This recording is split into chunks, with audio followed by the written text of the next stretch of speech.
If you add up all the promises you've made, and your plans would add $7.5 trillion to the debt. That's more than twice the total for Vice President Harris.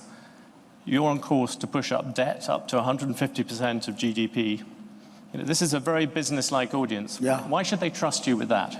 Because we're about growth. She's got no growth whatsoever, and we're all about growth. We're going to bring companies back to our country. You look at, even today, as I was driving over, I see these empty, old, beautiful, like steel mills and factories that are empty and falling down. Some have been converted to senior citizens' homes, but that's not going to do the trick. And we're going to bring the companies back. We're going to lower taxes still further for companies that are going to make their product in the USA. We're going to protect those companies with strong tariffs, because I'm a believer in tariffs. You're saying $3 trillion. That's $3 trillion worth of imports. And they don't have to pay. And if, by the higher the tariff, the more likely it is to have them come into the country. The higher the tariff, the more you're going to put on the value of that piece, those goods, the higher people are going to have to pay in shops. Ready? The higher the tariff, the more likely it is that the company will come into the United States and build a factory in the United States so it doesn't have to pay the tariff. That will take many, as you know, that will take many years. In fact, I'll tell you, there's another theory is that the tariff, you make it so high, so horrible, so obnoxious that they'll come right away. When I do the 10%, 10% is really, first of all, 10% when you collect it is hundreds of billions of dollars. The numbers that you're talking, all reducing our deficit. But really, so there's two ways of looking at a tariff. You can do it as a money-making instrument, or you can do it as something to get the companies. Now, if you want the companies to come in, the tariff has to be a lot higher than 10%, because 10% is not enough. Guys, they're not going to do it for 10. But you make a 50% tariff, they're going to come in. Let me ask you a very factual question. The Federal Reserve, you say you don't want interest rates to go higher. You've gone backwards and forwards about whether you want to keep Jerome Powell as chair of the Federal Reserve. His term as chair runs on to May 2026. Would you seek to remove or demote him? Look, I think it's the greatest job in government. You show up to the office once a month and you say, let's see, flip a coin.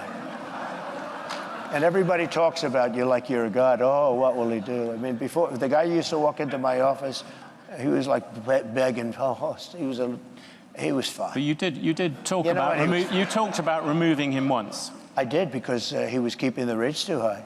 Yeah. And I was right. And you would do that again? In fact, he actually dropped them too much when I did this. Because I said I was threatening to terminate him. There was a question as to whether or not you could.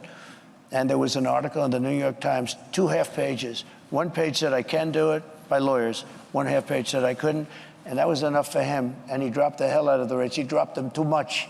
He went so, he dropped them actually too much. Okay. Here's the story. I think that if you're a very good president with good sense, you should be able to at least talk to him. I don't say make the decision at all, but I mean, I've been a very successful businessman. I've done really good, much better. Now people are understanding how good I've done because they're seeing it much better than the fake news wants to give me credit for. Just on really the issue of whether you would replace I think I have the right to say, as a very good businessman and somebody that's used a lot of sense, I think I have the right to say that, I think I'm better than he would be. I think I'm better than most people would be in that position. I think I have the right to say I think you should go up or down a little bit. Okay, currency, very important. Yes. And if you want to go to third world status, lose your reserve currency. We have to have that. We cannot lose it.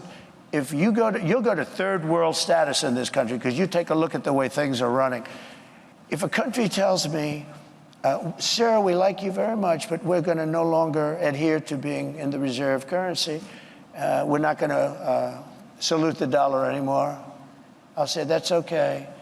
And you're going to pay a 100% tariff on everything you sell into the United States. And we love your product. I hope you sell a lot of it into the United States, but you're going to pay 100% tariff. He will then follow it up by saying, sir, it would be an honor to stay with the reserve currency. I will be, that will be like just playing, that's not even chess, that's checkers. But you don't have other, listen to this, you don't have other people that can talk that way.